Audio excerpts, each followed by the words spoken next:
Hello, friends, and welcome to episode 559 of the Juicebox Podcast. I'm glad you're here.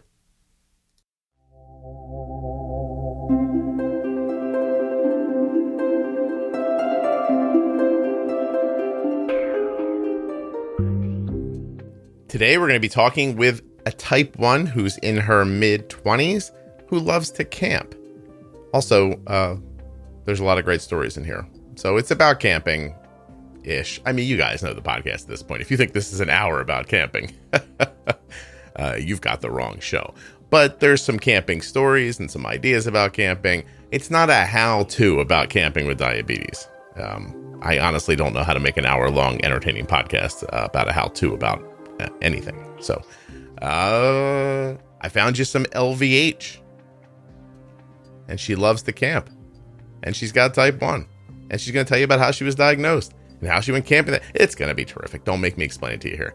While you're listening, though, please remember that nothing you hear on the Juicebox Podcast should be considered advice, medical or otherwise.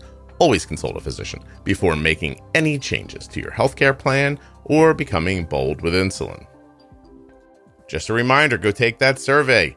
T1dexchange.org/juicebox.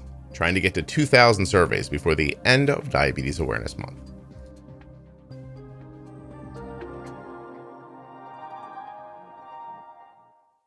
This show is sponsored today by the glucagon that my daughter carries, Gvoke HypoPen.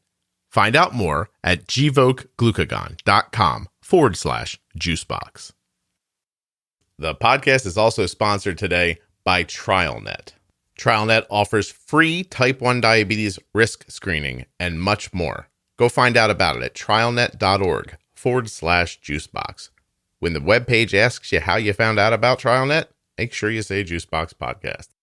I'm L.V.H. I've been type 1 diabetic since June of 2019. And I am 26 years. Nope, I'm not 26. I'm 27 years old.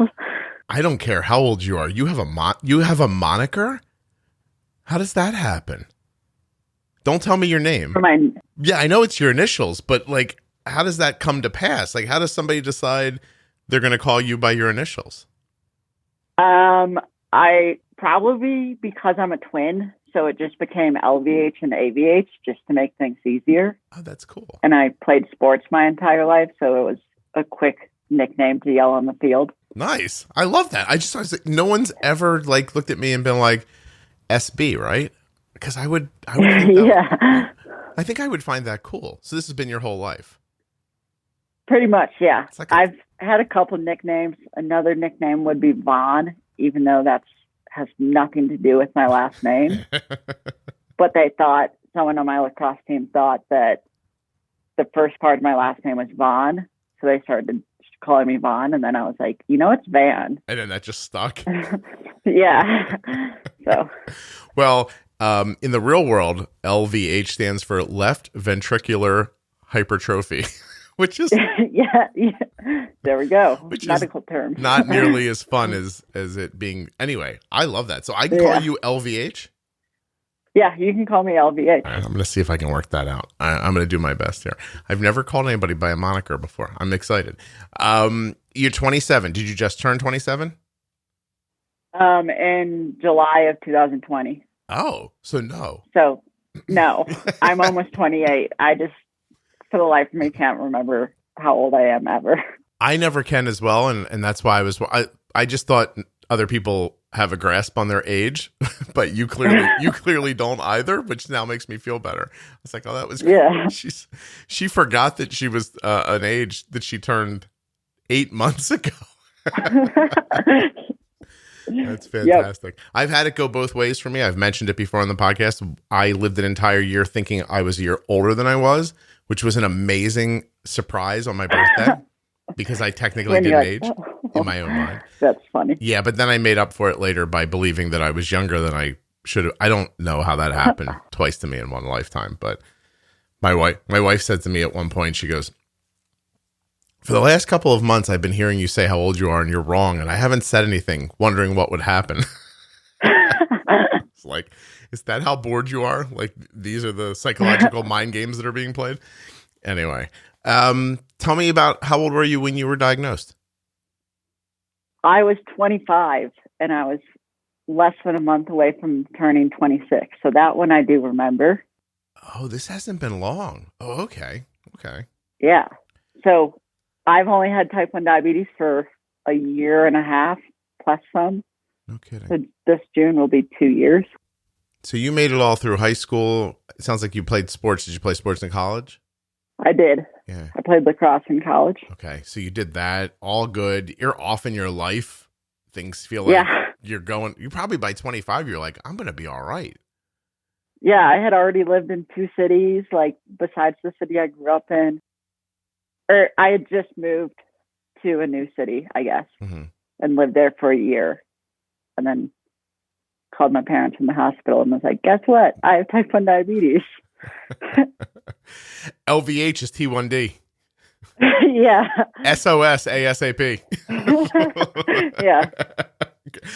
Did they come to help you? They did. My dad flew out. I tried to convince him not to because I was like, oh, I'm going to leave here in a day and then fly to Kansas City for a beer festival was my grand idea thinking at the time. And I convinced all the nurses and doctors, I have to be on this flight on Thursday. Is it possible? And I never told them where or why I was going out of town. And they were like, yeah, sure. Until they discharged me and they're like, where are you going? Back home to Kansas City? And I was like, no, I don't live in Kansas City. That's where the beer is. I just have to go. Yeah. My dad was like, she's going nowhere as of right now. I was like, oh, man. I agree with your father. I would have been there before you hung up the phone. So, yeah. Well, isn't it interesting, too, no matter what the illness is, whether it's a short-term thing or a lifelong thing, when you first get the news of it, you're like, no, this won't touch me the way it touches other people. Like, I won't be impacted by this. Even if you got the flu and you had plans in 3 days, you hear people do that all the time. Like, I'm going on vacation next week. The flu's not going to stop me. Oh, sure it will. Yeah. I think it probably didn't help that my coworker at the time had type 1 diabetes since she was, I think, 12 or 13. And when I called her being like, hey, my A1C is 13.5 and I'm going to the hospital right now. Can I still go to Kansas City? She was like, yeah, sure. Definitely did not help the situation in terms of like egging me on to like still take this trip to Kansas City. Yeah. Well, her perspective. It never happened. Well, her perspective, right? Like if her knowledge was in your body, you probably could have gone to Kansas City. But yeah. A brand new diagnosed person's not going to know what the hell to do. Did you ever make it like the following year? Did you go to the festival? Or was that COVID? No, because the following, my friend who I was going to visit in Kansas City for that festival, she moved like that October back to the Midwest. Mm-hmm. I don't even know if Kansas City is considered the Midwest. Well, no, probably not. You don't think so? Wait, is it Kansas City, Missouri, or Kansas City? Isn't there a Kansas City in Missouri and a Kansas City in Kansas? So it's like the same city. It just is right on the border. Really? I've been there and I'm like, oh yeah, I remember this. Oh my God, I just pulled up a map and I'm like, oh my God, yeah, I remember this. Yeah, so my friend lived on the border, like the street that was the border. So she was Missouri, but the hospital across the street was Kansas City, Kansas. Okay. And I remember it being there, yeah, like there's this whole like, am I wrong about this? I also remember being in Ohio and feeling incredibly close to Kentucky, which seemed odd to a person who. No, you are. Kentucky, and depending on what part of Ohio you were in, yeah. Yeah, I don't understand all this. I would like more specific delineations between states.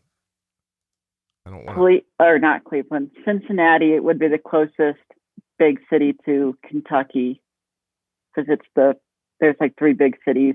It's the one that's southern-ish in Ohio. All right. So what was our original question? Are we calling that part of the country the Midwest? The Kansas City, are we calling Kansas City part of the Midwest? No, I guess you can't. It looks like Probably not. It looks like the Mideast, which is not a thing I hear people say. And then what's like the between Denver and like Wichita? Is that like the mid? I don't think there's it's central. Yeah. I don't know. All right. I'll tell you what. You tell me about your diagnosis. I'm going to find out what delineates the Midwest. Okay. So how did you end up in the hospital? So I had like all the symptoms of diabetes pretty much the entire school year, or at least from Christmas break until end of the school year and beginning of June. So you're a teacher? Yeah, I'm a teacher. Okay. And at the time I was completing my like student teaching. And my friend who was doing it with this student teaching at the same school as me joked several times, like, maybe you're diabetic. And we sort of just joked it off. And finally, because I had lost so much weight and was constantly thirsty and all those other symptoms, I just scheduled a normal doctor's appointment. And I was like, just run any blood test you want to run. These are like my symptoms. And then I left that doctor's appointment, oddly enough, went to the Apple store because my phone was not working. So I could only speak to people on speaker. And they called and they're like, can you talk? And I was like, well, I'm talking to you through my watch right now and my phone is being fixed. So they're like, great, we're going to call back and leave a voicemail. And all they said to me was like what my A1C was. And if you have these symptoms, to go to the hospital. And I was like, I have no idea what an A1C is. I do have those symptoms. So I Googled, what you're not supposed to do is Google health stuff. Mm-hmm. Googled A1C, and the only thing I could come up with was type 1 diabetes related stuff. So I called my friend being like, what do I do? Should I go or should I not go? I don't have great insurance. Will it cost me a fortune? And she was like, no, you have to go. So I went and picked up another friend. And my friend with diabetes was like, on your way to the hospital, stop and get a Diet Coke, or not a normal Coke, and drink it. That way you get admitted right away and you don't have to sit in the ER waiting room. And I was like, okay. And now when you look back on it, everyone's like, why did you drink that Coke on your way over to the hospital when you knew your blood sugar was already super high? Like, probably super high. But I had also been like running around and biking around all day. So maybe it was low. And all I know is when I got to the hospital, my blood sugar was 600 something. I don't remember the exact number. Did you have to wait? Yeah. No, I was like, they took like blood pressure and then like sent me back into the ER and gave me a bed to sit in for a while until they took me up to the ICU. Wow. Well, your friend sort of had some good, that's not a health-wise a good tip, but it was a decent tip for not waiting around. Yeah. I guess, so her older sister is a diabetic too. And that's when she was being diagnosed. My friend, the older sister's endocrinologist told the family to do that. That's insane. By the way, not as insane as this. The Midwest is defined by the federal government as this. Here are the states. Ready? It's going to freak you out. Illinois, Indiana, Iowa, Kansas, Michigan, Minnesota, Missouri, Nebraska, North Dakota, Ohio, South Dakota, and Wisconsin are all considered to be in the Midwest. Oh. I mean, that's 1, 2, 3, 4, 5, 6, 7, 8, 9, 10, 11, 12. It's like 13 states. That's all the states. Wow. It's not all. The whole central part of the country. It's a big chunk of them. And it's also northy. Like for some reason, mid makes me think middle, but then Texas takes up such a big chunk of the lower portion of the mid part of the country that they're all very north to begin with. I guess. Wait, did they include Texas in the Midwest? No. I guess. Okay, good. I guess I lived there. That's not the Midwest. Right. I guess the Midwest doesn't promise height as far as the map goes. Yeah. I guess it's central. I'm thinking of. It doesn't matter. But what matters is, yes, you were in the Midwest. Okay, there we go. I can't believe you haven't gotten to go to a beer festival yet. So I've been to that same beer festival. I had gone the year before. Prior, yeah. So and there's living out in Denver, there's tons of beer festivals. Well, pre-COVID, there was tons of beer festivals to be going to. So. Gotcha. So how do you leave the hospital? Is it like, do you feel like you understand what's going on and you have a bunch of technology, or is it a little scattered? Do they just give you some needles? How does it go? It was a little scattered, I would say. I left with a box of needles and a vial of insulin and this piece of paper that said, like, here's how you're going to give yourself insulin at mealtime based on your blood sugar reading. And I think at minimum, I was always giving, like, if I was between, I would say 80 and 120, probably, it was like, you're going to give yourself 3 units of insulin. And anything after that, it sort of like jumped up by 1 unit. Mm-hmm. And I was in between moving apartments too. So I like did not have food at my house or my apartment that I was moving to.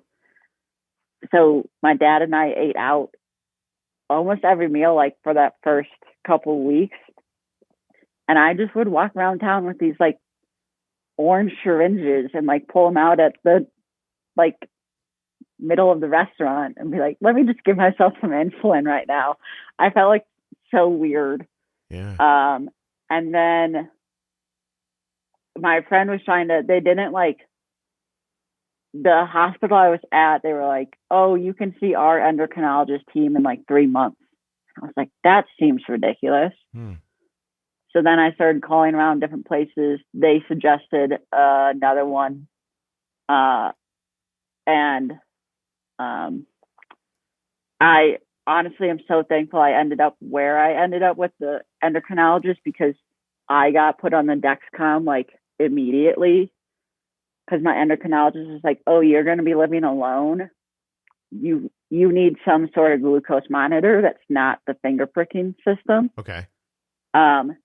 And he's like, I'm going to suggest a Dexcom, because that will send the alarms to your parents if they need to wake you up,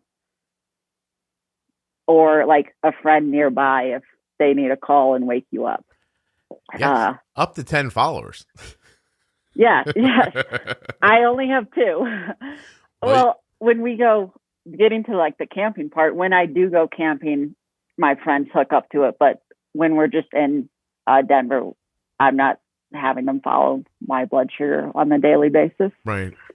So yeah, that is how you ended up on the show, right? Is that you do a fair amount of camping? Yes.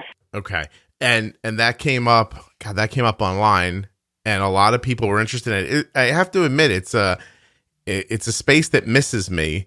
In that I don't think I've been camping since I was like a little kid, and my parents were, bought a trailer and decided that's how we were going to spend weekends sometimes. I don't have particularly bad or good memories of it. I actually don't know that I have any memories of it, but I don't camp. So when people start asking questions about it, I always get confused about why anyone's even nervous to go camping. Like, to me, it seems like going to a hotel, but being outside, right? Yeah. I would agree with that. Okay. It's fairly easy to ease people's minds. It's fairly easy to camp with type 1 diabetes. Okay. Excellent. So not, like, management and everything stays the same for the most part. You just have to have supplies with you and have a way to keep the things that need to be cool. And I would imagine that's pretty much it, right? Yeah. All right. So what draws you to camping? Have you always been a camper? I guess no, just given where I grew up, not really. I mean, we did what is like, I don't even know if they still have it. It was called Indian Princesses, and that name is so politically incorrect at this point. But when I was younger, it wasn't. And we would go camping with that group, but it was like, you go and you stay in a cabin. You're not like pitching a tent anywhere. I went camping at a country music festival once in college. But then when I've always just enjoyed the outdoors and loved being outdoors, that I knew it was, once I moved up to Denver, I knew it was something I wanted to start doing sort of right away once I got here. And I fell into the right group of friends that also wanted to be doing camping and living outside in the wilderness for a week. So it just sort of fell into place. Cool. I have to tell you that the YMCA in certain parts of the country still calls their program Indian Princesses. Okay. Yeah. There we go. So, their slogan is friends. Maybe I shouldn't talk bad about the name then. I don't. It's a program. Programs are for dads who want to quality plan one-on-one time with their daughters. Yeah. Yep. Our dad went with us. No Our kidding. dad. My dad. Our dad. Who's do you have sisters? I have a twin sister. So right. Yeah. So yeah. So you and AVH, it's AVH, right? AVH, yeah. I remembered. You guys went together. Yes. When your father called you, did he say A and LVH, or did he say 6 of the letters altogether? No, he said your names. Our parents always called us by our first name. Yeah. It was more just like friends that called us LVH, AVH. I see. Because I was one that could get. I just feel like that would get confusing. So you did do some camping with your dad when you were younger, and then not really again. And now as an adult, you get into the Denver area, and this is something that seems like you want to get involved in. And are you pretty heavily involved at this point? At this point, yeah. I do a couple of camping trips a year. Our biggest camping trip is always around the 4th of July, 3rd of July. Just that week, both I have a birthday and my best friend out here has a birthday. So we just do a big week-long camping trip. And then we both teach, and we do a camping trip over our fall break down to the Great Sand Dunes National Park. And then I'll drive to Utah, I'll camp. A lot of it has been local to Colorado, but we're in the midst of planning a lot of bigger trips this summer now that COVID is sort of dying down a little bit. Yeah. And we're vaccinated, so we feel more comfortable this summer camping than we did last summer. Last summer was a down sort of year. We only did 1 or 2 trips. Right. This Great Dunes National Park thing is beautiful. Yeah, it's so fun. No kidding. So what's just like a giant sandbox? What if it's actually what it looks like? If you had to sell camping to me, if you were, we were friends, and you're like, Scott, I'm going camping. Then the next thing that would happen is I would say, oh, have a good time. And then you said, no, I want you to come with me because what is great about it? Because people who love it. And I want to understand more why that is. Because you get that opportunity to just like leave the city, whatever, even if it's a big city, small city, whatever city it is, and not sort of be in the real world for a while. Like you don't have to have your news pinging your phone pinging the news 24/7. You don't have internet to the access, so you're not like, oh, I have to get on my work email and check my emails. It's just like such a good way to relax and like not think about your day-to-day life. Right. It's just an escape. Besides the fact that I do think about day-to-day life in terms of managing my diabetes while I'm out there, but that's like a different part of my day-to-day life. Well, I have to say, I'm not there right now, but these pictures are relaxing.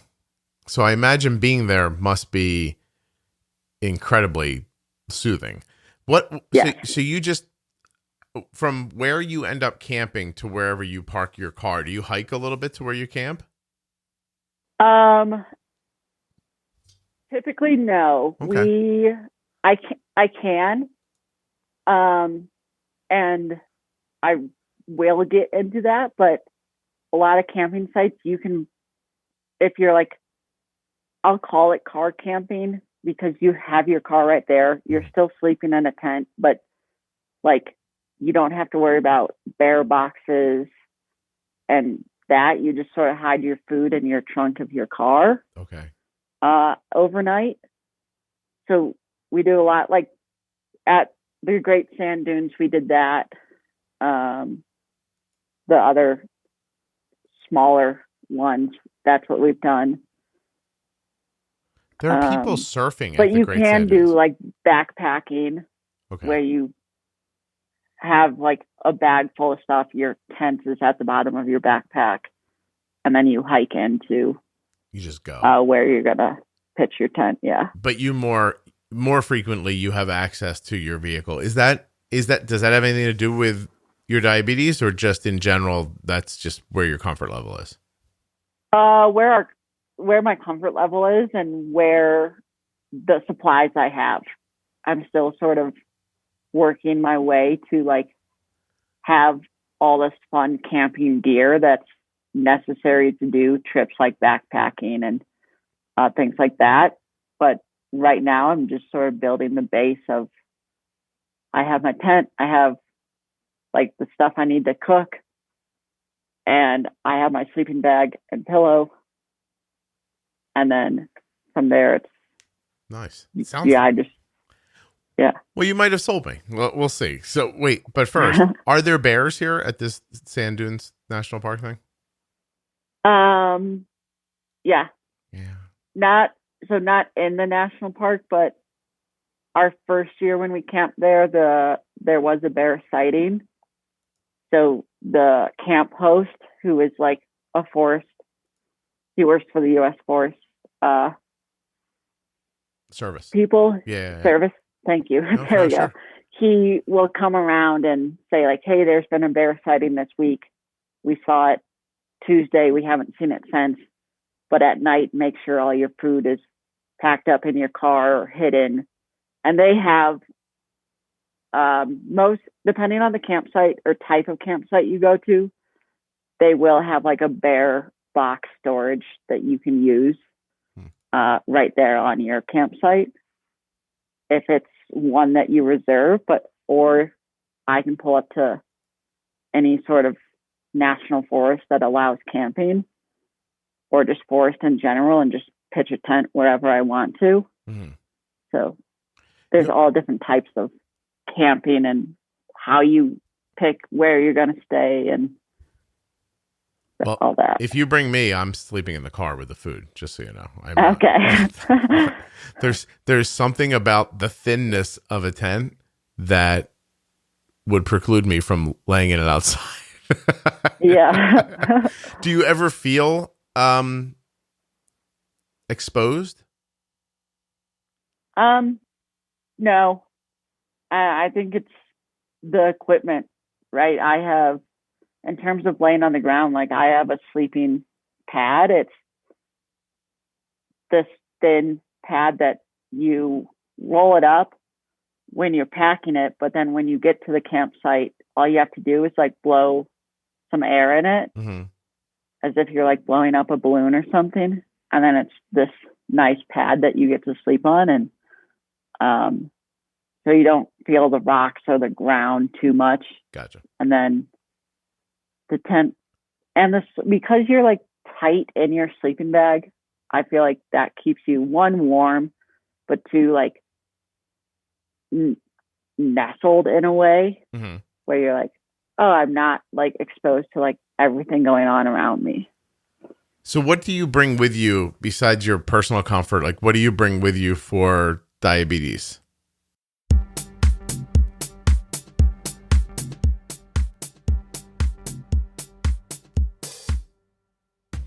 Gvoke HypoPen has no visible needle and is the first pre-mixed auto-injector of glucagon for very low blood sugar in adults and kids with diabetes, ages 2 and above. Not only is Gvoke HypoPen simple to administer, but it's simple to learn more about. All you have to do is go to gvokeglucagon.com/juicebox. Gvoke shouldn't be used in patients with insulinoma or pheochromocytoma. Visit gvokeglucagon.com/risk.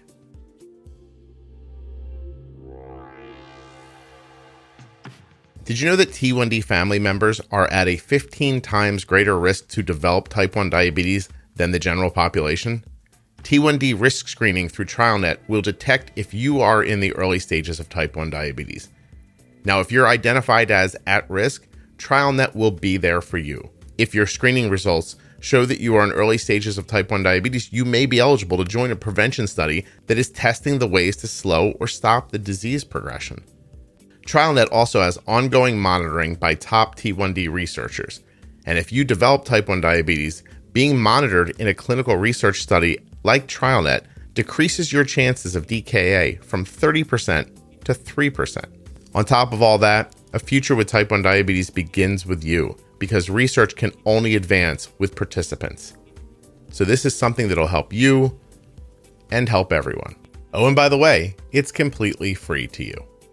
TrialNet.org/Juicebox. When you get there, make sure you let TrialNet know that you heard about them through the Juicebox podcast, and then just complete the process. Wouldn't you rather know? Maybe there's something you can do about it. TrialNet.org/Juicebox. Links to TrialNet, Gvoke HypoPen, and all of the sponsors are right there in the show notes of your podcast player and at juiceboxpodcast.com. When you support the sponsors, you are supporting the show.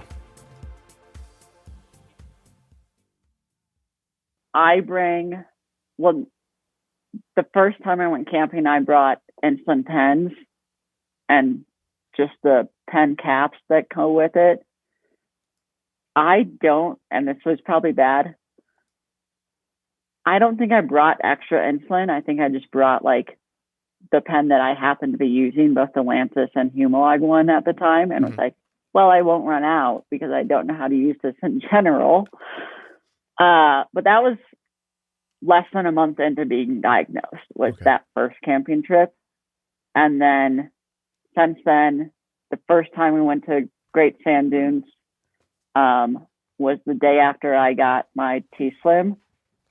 So now I bring whatever vial of insulin I'm using at the time, and at least an extra one, depending on how long I'm camping for. Depending on the weather situation, I have different ways I store them.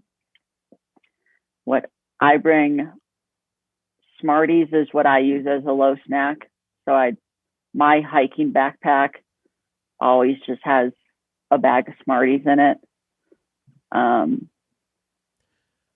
What else do I bring? Well, probably. So the first time you go, you don't really know a ton about diabetes, and you just bring like, here's my insulin. I'll bring it along. You didn't think about having a backup. You didn't, and you made. How long were you there that first time? Because you made out all right, obviously.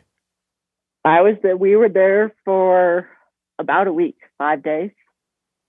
So there you go. You made it a week with some insulin pens in your hand, basically. Yes. Yeah. I think that's good for people to hear, honestly. Not that you wouldn't want to be prepared for something going wrong, because you could do that 5 times in a row, and one of those times you're gonna lose the pen or something like that's gonna happen. Yeah. But still, it's good for people not to be scared and to realize that you did that. I think is really cool. But you, as times passed, have become a little more thoughtful about what you've brought with you. How do you keep insulin cold? So if I'm camping in the summer, I have a cooler bag that has a pocket on the outside. Mm-hmm.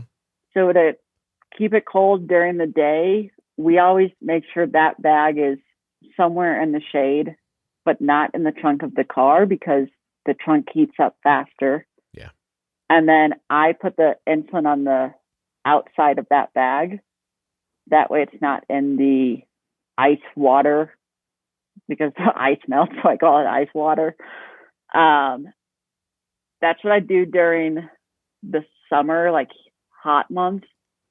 When we camp in October, I really don't have to worry about the cold as much, because the daytime and nighttime is cold, and it's how do I keep it from not freezing overnight? And I sleep with it with me in my sleeping bag to get body heat on it. It's interesting. So in the warmer weather, you have to keep it cold. In the colder weather, you might have to keep it warm. Yes. How cold does it get out there? in October, it was below freezing, below 32 overnight. Now you've lost me. So you were outside when it was below freezing, and yet you slept outside. Did the tent? Yeah. How warm is it in the tent in that scenario? Well, I guess it's the tent keeps your body heat and whoever else is in that tent with you. But the real way that you stay warm is the sleeping bags are made. I think mine is for up to 20 degrees. So it's made to keep you warm, and every sleeping bag has a different temperature range and rating. Yeah. But when you're in the sleeping bag, are you cold? Typically, no. Wow. When I first started camping, I was still using my sleeping bag from that Indian Princesses. So like it was a North Face sleeping bag, and I had it since I was in like 4th grade. Okay. And it was not like one that was temperature rated. So there is a pretty funny photo of me like with like 5 jackets on, like 2 hats, like trying to fit my I was probably 26 at the time, like body in this like sleeping bag meant for a 4th grader. So that was not the best experience, and I upped my sleeping bag game since then. I would imagine none of your friends tried to like cut you off and say, "Hey, you're using a child's sleeping bag." No, I think I just went with what I had, and people were like, "What?" And I was like, "Well, I'm gonna get a new one soon. Just gotta."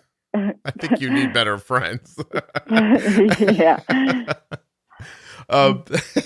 I don't know. I have a picture in my head of you in like a 3-foot long pink sleeping bag with 7 coats on. I have to be honest with you. If the ceiling fan in my bedroom catches my bare shoulder while I'm sleeping, I'm very unhappy. I have to pull a blanket over that. I don't know if I'm cut out for this, is what I'm getting at. Although it sounds like lovely. Like, explain a day. Like, you wake up in the morning when you're out, like, doing something like that. What do you do? First thing, the morning is it's early because the sunrise is early. So you're up along with the sun most of the time. And it's still, I don't know if this fact is true, but I'm going to say it because I like to believe it. The coldest time of the day in the state of Colorado is that hour between 7 and 8 o'clock, which you would think it would be like overnight when it's like dark out. But that's the coldest time. So we're always, the coffee drinkers make their coffee on the camping stove.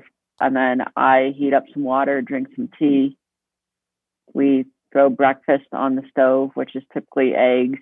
My friend over COVID got really into baking bread along with everyone else in the world and sourdough bread. So now that's in the realm of things. And I'm still learning how to eat that bread in the morning because it's so good. But my insulin is, if I eat carby things in the morning, I spike higher than I would like to. So I'm still working on that piece in terms of how am I managing this. But I could eat that same bread for lunch and not have as big of an effect. Yeah, you're getting some sort of like a feet on the floor or like rise from being alive and waking up and feeling, your needs and anxiety about being alive and everything like that is giving you the jump. I didn't get eaten by the bears last night. Anxiety. I gotta tell you right now, I don't understand at all what you're saying. Like, do you have a gun with you? No. Bear spray? Yeah. All right. Someone typically has it. Someone. That would be me. I don't. Yeah, well, I would have it strapped to my hand. It would be duct taped to my hand.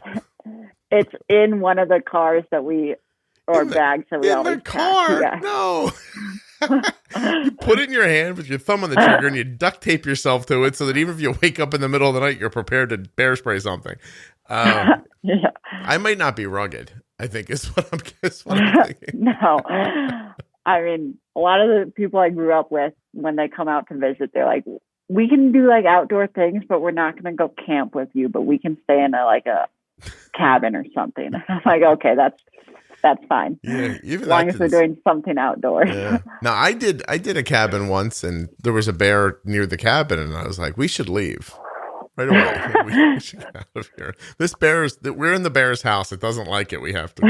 Yeah. It seems upset. Meanwhile, probably that bear was nicer than 3 dogs I've owned in my life. It just wandered around gently. Nobody bothered it. It didn't bother anybody else. The people who were local seemed to not even be concerned that it was there. And I was like, ugh. I just didn't want it to eat a kid. Although looking back now, I could have eaten one of them. Would have made my life easier. I'm not saying which one, but there is one I'm thinking. No, I'm joking. But so this is kind of really interesting because you got diabetes sort of as you found camping, and yet it hasn't, like, you're learning the two things together. How did you find the podcast? I was having a really hard time that first fall that I had diabetes, working out and not going low or not going high, depending on what type of workout I was doing. Sure. And one day I used to carpool to work with my neighbor who worked at the same school, and she was like, oh, I need like 15 more minutes, but I was already in my car. So I was like, oh, I'll just look up like podcasts that I can listen to later. And I was never a big podcast person before. Really before finding the Juicebox podcast, I had never listened to a lot of podcasts. And I found another one, and the guys were just like boring. And then I think I found is it a pro tip where you talk about exercise? Yeah. Yeah. So I found that one. And then sometime, like maybe I like listened to it and it was still on the back of my mind, and I would listen to it again, still trying to figure this out. And then at some point I found the After Dark episode about drinking. And I was like, oh, this is the right podcast for me now that I have mastered this diabetes, working out, which actually I should not say mastered diabetes and working out. That's far from true.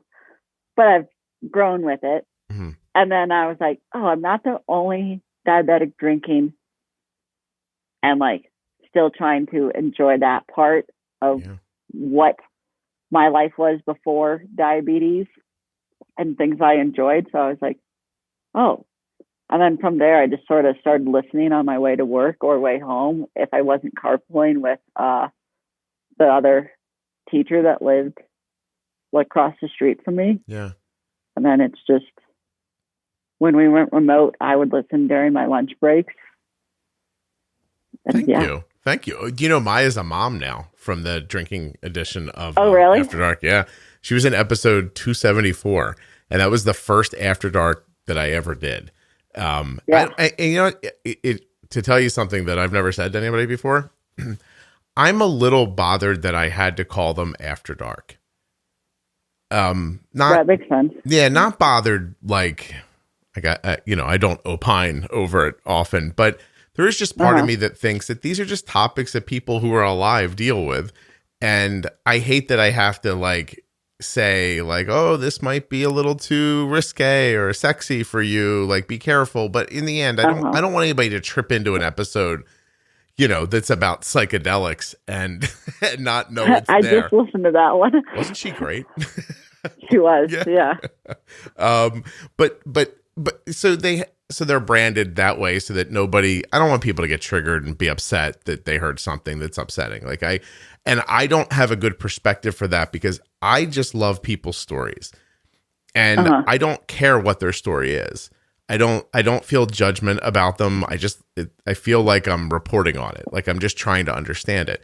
So I can have a conversation with somebody who's talking about being bipolar, and I don't feel like I don't get upset. Like, it's hard for me I want to make sure I'm clear. I understand why people get upset by upsetting things, but they don't make me upset. So I'm a bad judge of that. So that's why I just call them After Dark, so that people can know, hey, there's something here that maybe you should, maybe you'll want to tread lightly be as you aware get of. to it. Yeah. Meanwhile, I think there's some of the best conversations in the podcast. I would agree. Yeah. So, but it also proves that like this is the teacher side of me coming out, like a good listener. Like you can listen to people's stories and hear them for the truth and not be like, oh, well, maybe that's not how you should live your life. Yeah, I mean, I can only tell people how it occurs to me. Like using the latest one, the psychedelic one, as an example, almost everything she said in my brain, I thought that seems like a bad idea. and but what I realized is, like, to me, that's a bad idea. But it's a good idea for her, and I don't like. What do I care? You know what I mean? There's a lot of people doing a lot of things in the world. They're not all the same things I'm comfortable with.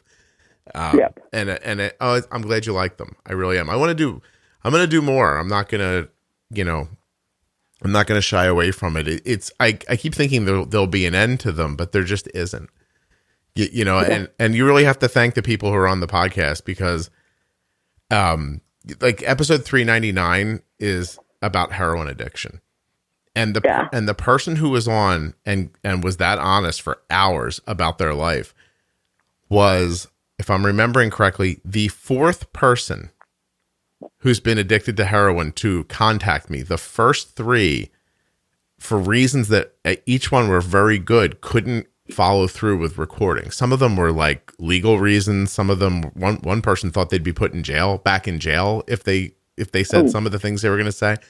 So it took me 4, and it's not that easy to meet someone who has type 1 diabetes, abuses, or has been injured by heroin, and is willing to talk about it on a podcast. Like, finding someone to do that, it's not an easy haul. Like that took years. You know what I mean? So anyway, and then it all falls on like what if I'm in like a sleepy mode or something like that day, and I mess it up, and I'm always worried about messing up the conversations. But I'm glad that you like them and that you found it. But anyway, my point is, if I had a point, is that you're new to diabetes. You're young, but you're not young. You're older, but you're not older. Do you know what I mean? Yeah. And you're figuring out type 1. It sounds like with, not a lot of help through the medical side. And so far, your type 1 friend has only told you to drink a soda to get through the ER faster. She doesn't seem like a huge help either.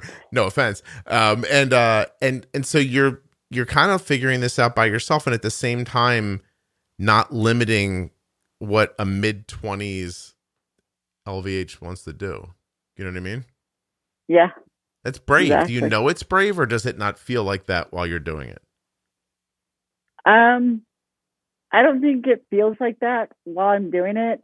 And I think because, I have lived 25 years of my life without diabetes, and then I got it right before this camping trip, and I was like, well, whatever, like I'll just figure out the both at the same time, and I just went with it.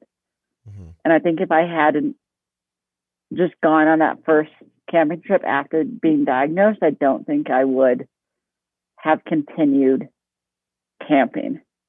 I think it would have been something where it's like, oh, I have diabetes, I can't do that, which is not true at all. Like, I can do whatever I want to do with my diabetes, and I'm just going to find a way to make it work.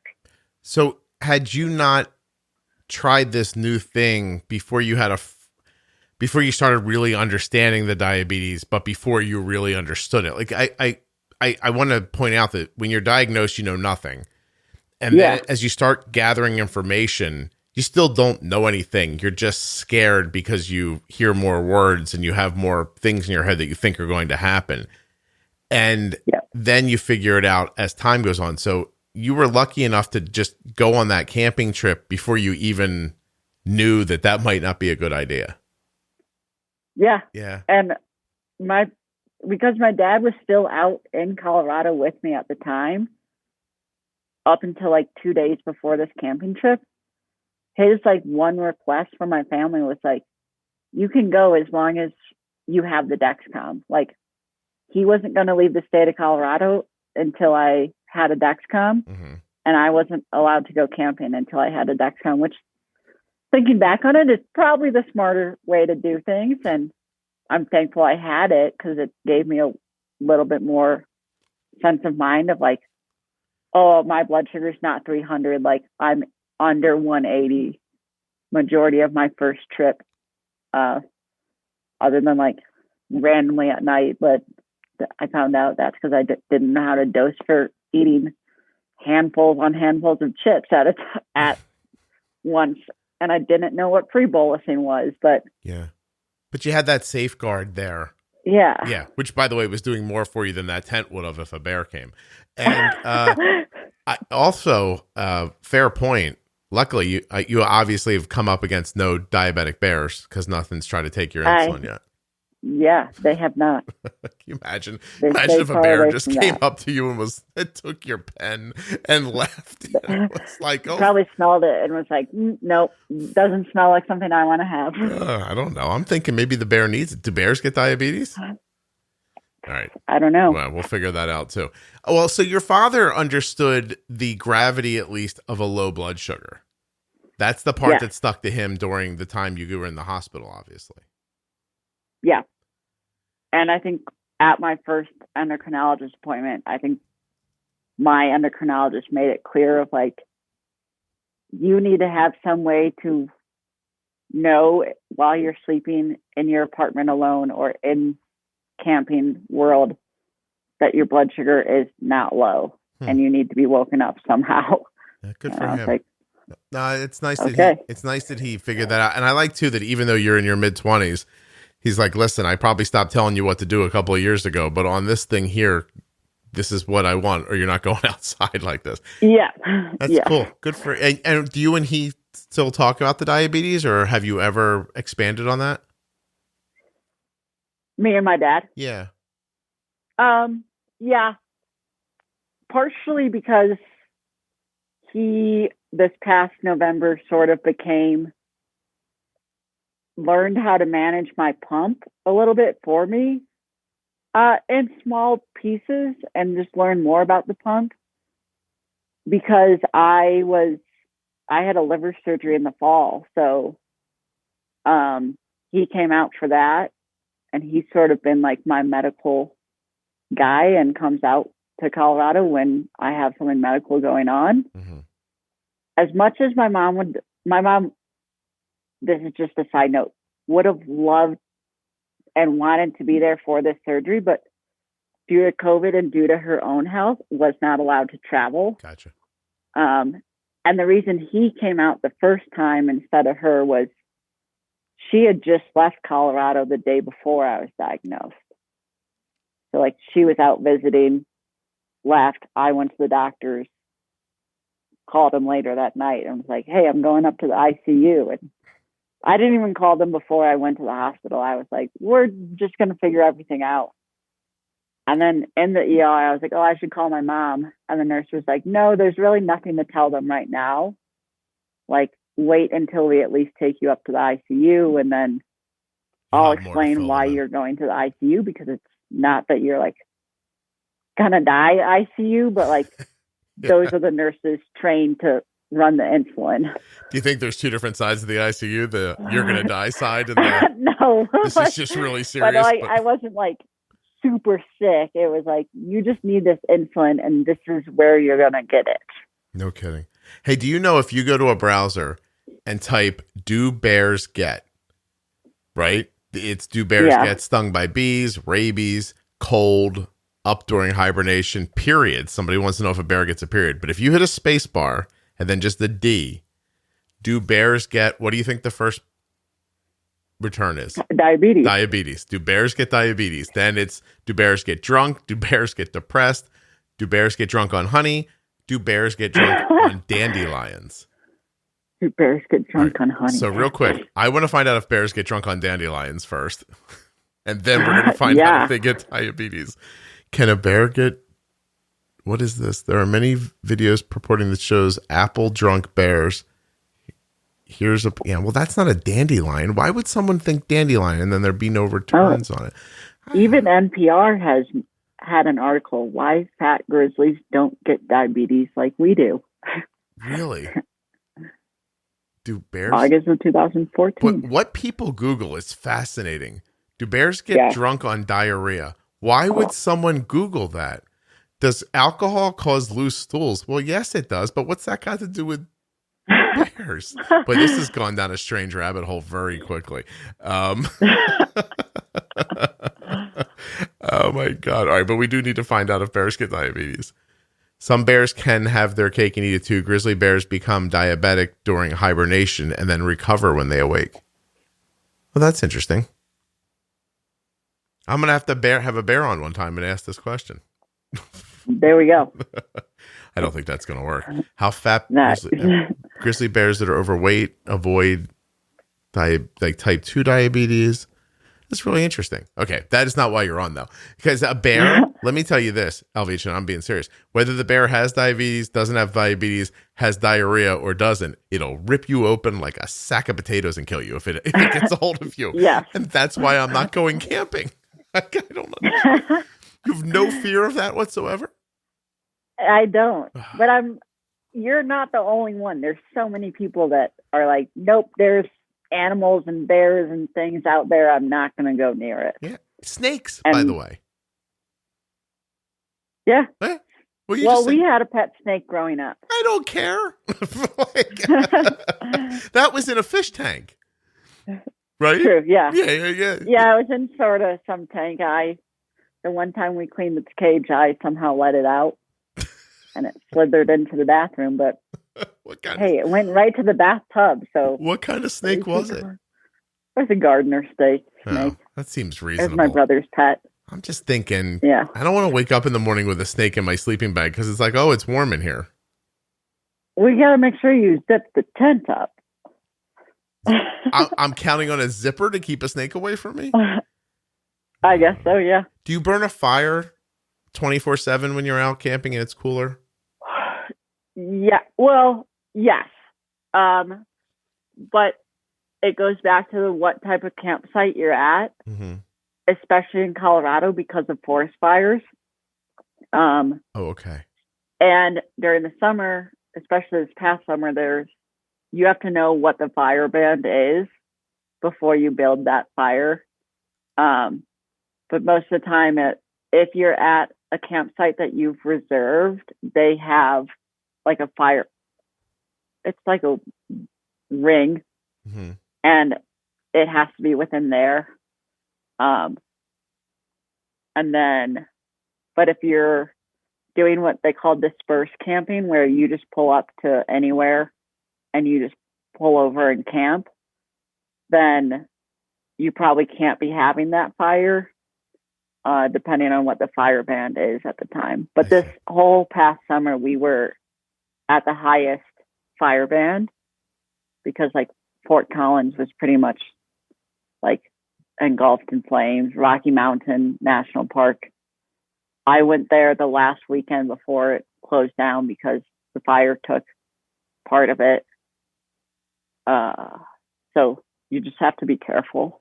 But there's signs everywhere that say like, this is the fire band. Okay. I have to tell you, and then when you get, I looked up like more like luxury camping and it's really expensive. Oh yeah. Glamping. Is that what they call it? Yeah. Oh, glamping. What's the G for? Glorious, I think. Really? I don't know. There's a place Probably. in Montana. I may have just made that up. Well, we'll find out. But there's a place in Montana where I could spend $1,150 a night to be in a tent. Why would I do that? Oh, well, then you see the view. Look at the view. Oh my God. Maybe I would, if I had $1,100, maybe I would spend it for that. That's really something. Yeah, listen. Glamorous camping. Glamorous? What did you say the first is time? the G. I think I said glorious. I don't know why I said that. Oh, that was pretty nice. Glorious. Threw out a word with a G. At least you got a G. Can you imagine if you were like, if I said, what's that G stand for? And you said fantastic camping. Yeah. Then that'd be embarrassing. So I have to be honest with you. Maybe you can help me through this a little bit. And then I want to get back before I let you go about like all the supplies that you bring in, things that you're thinking of in the beginning, for the future. But I really like everything about the outdoors, with the exception of dying at the hand of an animal or freezing, seems really like glorious to me. I'll use your word. And so I want that. Like there's part of me that thinks I want to live in a rustic house in Montana in the summer and then get the hell out of there before it gets cold. But I don't know, obviously that seems like something a wealthy person does, like has a summer and a winter home, which I don't think I'd be able to accomplish. But I mean, there's something about it that I find incredibly attractive. I think it would be lightening for my soul and just better for my health and just for my visual.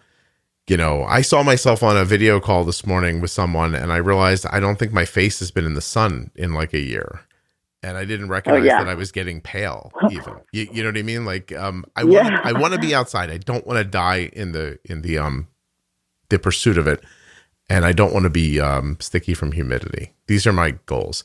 But I wonder if there's a place like that where I could actually test it out and give it a shot. So there would be. There's sites that, like, there's sites where you can find camping sites, grounds. But then there's sites that are sort of like Airbnbs, but for like cabins. Okay. That are like in the wilderness. Well, I'm going to look into it because I feel like I could pretty cheaply fly somewhere. You got to think that when COVID's done, air travel is going to be free. So, yeah. Right. So I'll be able to fly somewhere and then do this instead of going to some sort of like a hotel and then just finding the sites. Like just stay outside instead. All right, I'm gonna try it, but I'm bringing bear spray. Is all I'm saying. Yeah, bring bear spray. Yeah. Don't do what I do. Don't do what I'm like, it's somewhere. I just picture you wandering around outside, completely unsafe, with one needle, with one vial of insulin in your pocket, and that's it. So. I'm not the best at packing things, which is probably why I was like, I have my diabetes stuff. That's like the one thing I know I always have. And then past that, it's like, well, I hope it made it in the car. Like I'm in Vail this week. I'm doing a bunch of snowshoeing. I was halfway to Vail on the phone with my sister, and I was like, oh my God, I forgot my hiking boots. And she was like, what? How? That's the one thing you need this week, Laura. And I was like, I don't know. They're always in my car. And I wasn't the last one to drive to the hiking trip. So they're in my house now. So here I am. I bought a pair of boots on my way out here. I was going to say. I was like, I'm not turning around. Yeah, so. My son showed up at a baseball tournament one time without spikes. That was interesting. And he had to borrow somebody else's shoes and play in somebody else's shoes he literally approached the game, saw a friend of his playing in the game that happened previous to his, and stopped him and said, I need your shoes, and took his shoes from him. But listen, joking aside, there's something about that freeness in you that I find delightful. I mean, when I was younger, you describe the way I lived my life. Like I didn't plan a whole lot. I would leave my house without things and have to buy something along the way. And I think there's something kind of great about that. There really is. So I think moreover, well, stressful that way. Well, because you don't have to remember anything. I mean, as long as you can afford boots, I guess it's okay.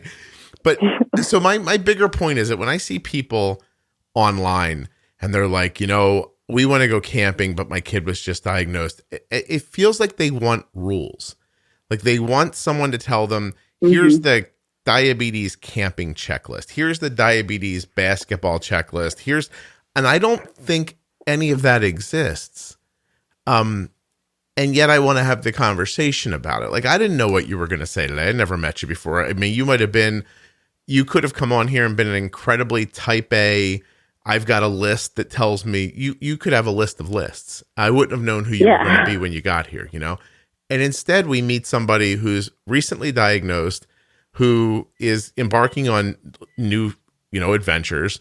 They're not next to a refrigerator in their house, and you're still doing great. And I think in the end that's a really good thing for people to hear, that even you, a person who might forget your shoes, goes camping and doesn't kill themselves. You know what I mean? Mm-hmm. Yeah. Yeah. And I think I see that too I'm a part of your Facebook group. Mm-hmm. And anytime I see a post about camping, I'll chime in, and it's probably the only thing I chime in about. Or altitude is the other thing I throw in knowledge about. Yeah. But everyone who responds to that post has a different experience and different way they manage their blood sugars while camping, just like we all have different ways managing our blood sugars when we're not camping. That it's like, okay, just that reassurance of like, I can do whatever I know best, and nothing bad is gonna happen.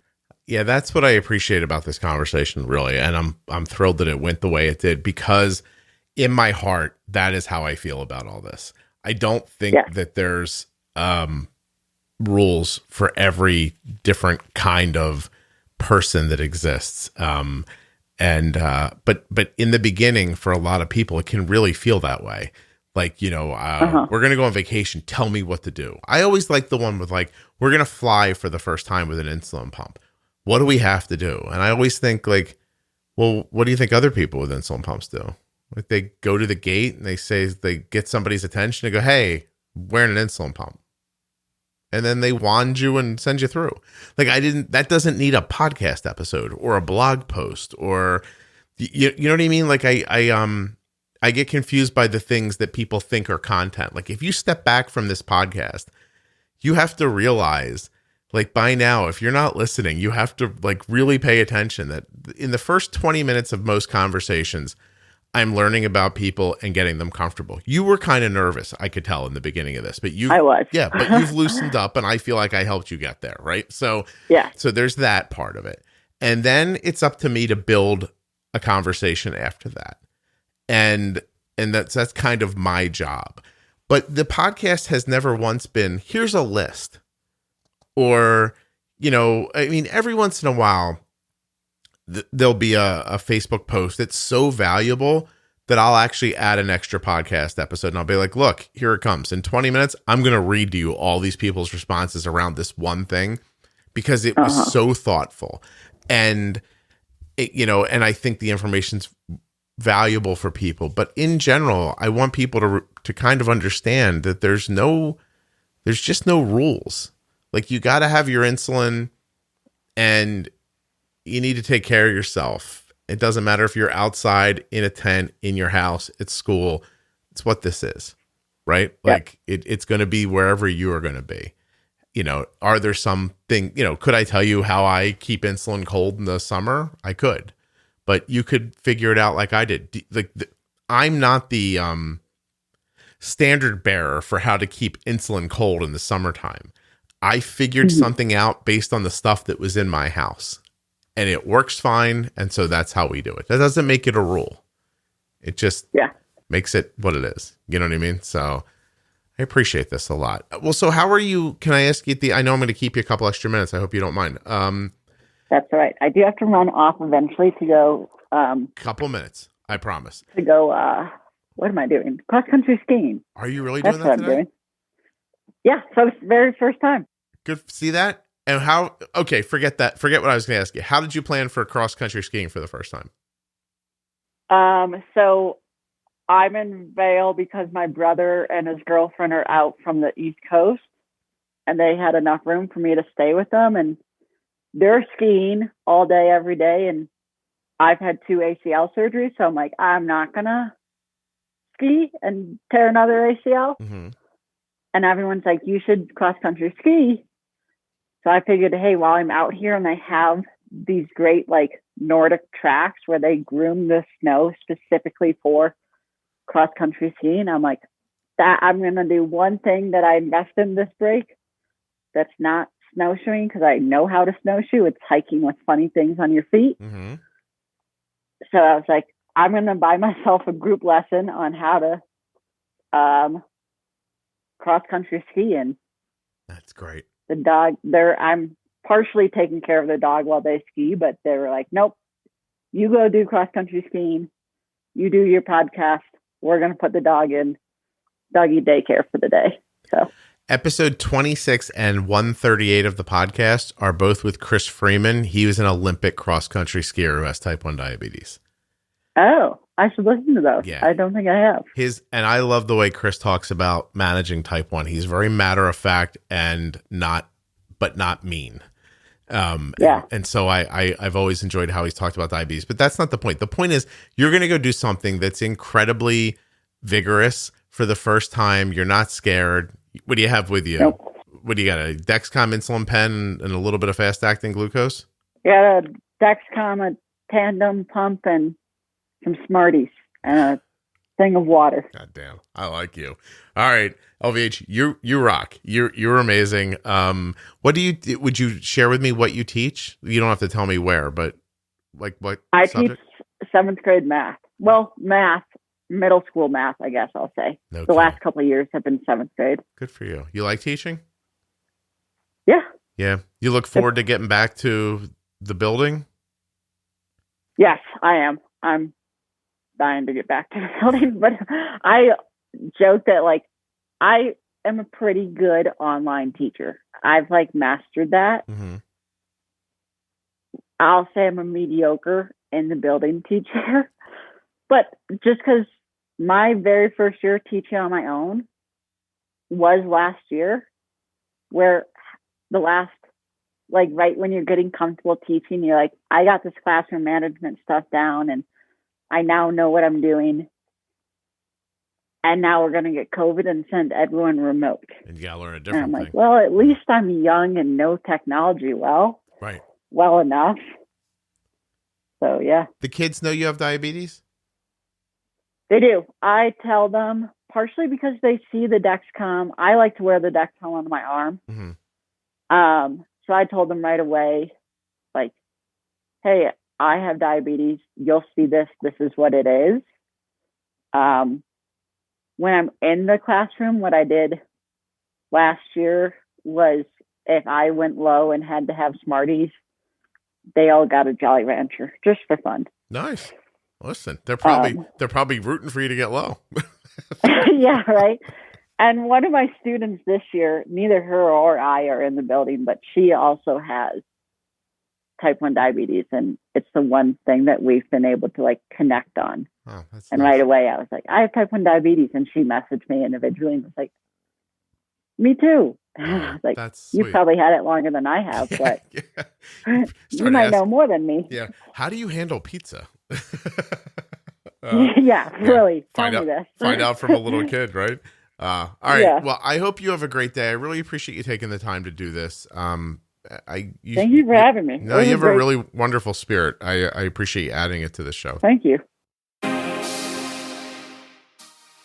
A huge thank you to one of today's sponsors, Gvoke Glucagon. Find out more about Gvoke HypoPen at gvokeglucagon.com/juicebox. You spell that GVOKEGLUCAGON.com/juicebox. I also want to thank TrialNet and remind you that TrialNet is absolutely free to you. Find out if you or someone you love has the markers for type 1 diabetes and see if you can't do something about it. TrialNet.org/juicebox. Tell them the Juicebox Podcast sent you.